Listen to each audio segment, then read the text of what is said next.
The 2023 short-term rental mid-year outlook. Welcome, my beautiful people. Fernando David here, and today we're going to be going over the outlook for the remainder of 2023 as it relates to short-term rentals. Before I get into that, I want to remind you that if you're in the short-term rental game or you're looking into it and people that have never been in the game are starting to recognize what Airbnb is, and there's a lot of negative publicity currently. In fact, the term Airbnb bust was being played around or tossed around in the beginning of 2023, but the question is it real? There's a company out there called All the Rooms. Yeah, All the Rooms is a new data company that recently put a tweet, and here's the actual post that they put, and it shows that the top 10 major cities in the short-term rentals have seen a dramatic decrease in revenue, as high as 47% decrease in revenue. So it added fuel to the fire that Airbnb bust is something that's real. If you follow my channel, you know that I'm a big data guy. What I like to do is the data that I receive, I like to analyze that data to see where that data is coming from and to see if there's any correlations to what we're currently seeing. We're currently in my portfolio, we have 100 plus properties, and that's where I really get my data, because for me, that's what really matters. Because if you recall, and if you follow my channel, you know a couple of things about the short-term rental game. Number one, it's very regional. What works in South Florida doesn't work in Northeast. What works in the Northeast doesn't work in the West. What works in the US doesn't work in Europe or South America. So it's very regional. So you've got to be very careful when you get that data. So for example, All the Rooms in the tweet, they put the top 10 cities. But if you look at those top 10 cities, even though they're in the US, they only apply to the US. It doesn't affect what's happening in South America or in Europe. In addition, when you look at those cities, the decrease in revenue, it's artificial. The reason I say it's artificial is because, as you know, right after COVID, we saw a huge spike in travel. That number was artificial. And if you look at what the actual report is, the All Rooms data throughout, they were looking at the numbers from 2021 and 2022, in which I continue to say those are anomalies. We're never going to see those numbers. What they should have done was look at the data from 2018 and 2019 and compare that data, because those numbers are more accurate than what we're going to see going in the future. So anyways, let's go to the current trends tell us. Now, here's what I always look at. I look at demand, I look at supply, I look at occupancy rate, I look at average daily rate, and I look at RevPAR. Now, let's start with demand. Demand going into 2023 and now going in the beginning of 2023 and now going into the back half of 2023, demand still looks good. We're still seeing a significant increase in demand for short-term rentals. In fact, from last year to this year and from the beginning of 2023 till now, we're seeing a 10.4% increase year over year. That's 5% better than it was back in the later half of 2022. Now let's look at supply. Now, this is an interesting number. You have to look at it both ways. If you look at how many more short-term rentals out there, the supply continues to increase. But if you look at how many short-term rentals are getting into the game, you're seeing that number slightly decrease. The reason for that is twofold.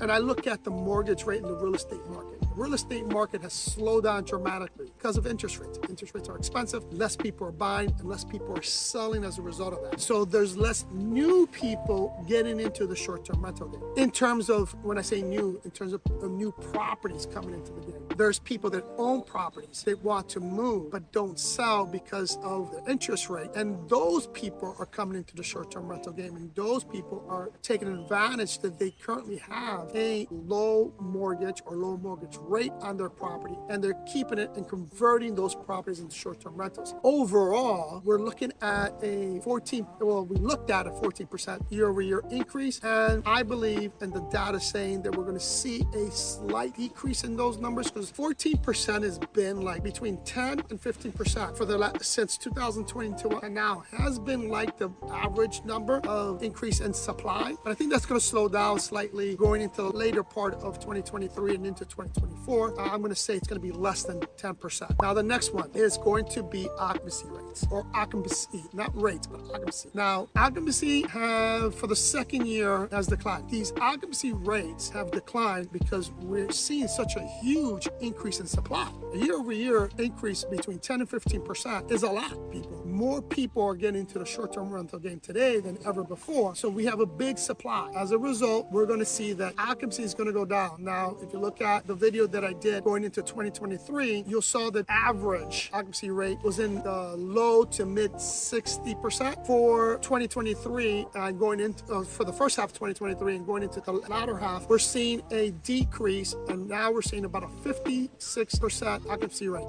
And going into 2024, we're going to see probably in the mid 50% occupancy rates as the average, which is down. That's down, but again, it's down because of the overall number of homes listed on short-term rental platforms. The next one, which is the average daily rate. Again, this number is interesting, and again, depending on if you go back to 2018 or you're going back 2 years, this number has gone down. For me, in my business, I've seen this a lot. So I'm going to give you for example, July, the month of July, normal, when the market's normal, the month of July tends to be my highest grossing month as it relates to revenue. It is also the highest in demand in terms of occupancy. This July, our occupancy rates are slightly lower, but what we're seeing a big decrease is in the average daily rate. The average daily rate for us has dropped about 8.9%, let's say 9% from last year to this year, and it's gone down 12% from 2021. Again, I don't really like to compare those numbers because 2021 was an anomaly. When you have and you work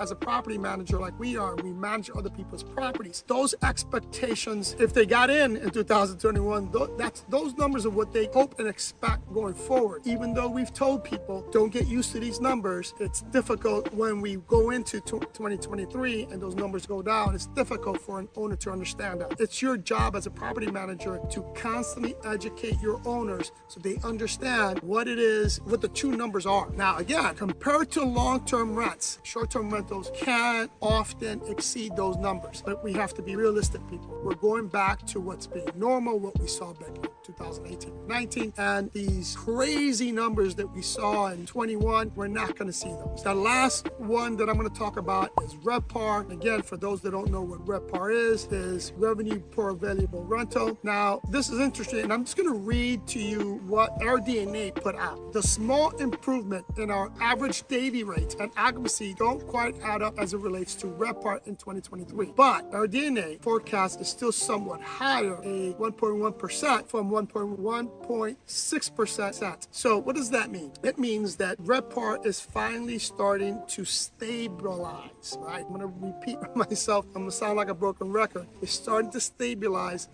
and we're starting to see the market be what it was back in 2018 and 2019, with the only difference is in supply. Back then, if we compare the supply from 2018 and 19 to 2023, we're talking huge numbers, people. There's a lot more people out there. Here's what you should take out of this video. Number one, the term Airbnb bust is really a myth. It's not really a bust. We're just going back to what it was. Number two, if you're going to get into the short-term rental game, you need to be very realistic. You need to understand that the days of putting any property on the market and being profitable are gone. The last thing I'll talk about is that you really need to focus. Really need to pay a lot of attention to the little details. I've always said you do not have to have the best listing, but you do have to have the best customer service. You do have to provide your guests with experience. You do need to figure out how you can take full advantage of what you have and not what I refer to, not go cheap, not get lazy, not shortchange your property, but really maximize that property to its fullest. Well, my beautiful people, hope this information was useful. If it was, hit that like button. Follow me on Instagram. If you want to donate to the channel, buy me a coffee, and don't forget to subscribe. See you on the next one.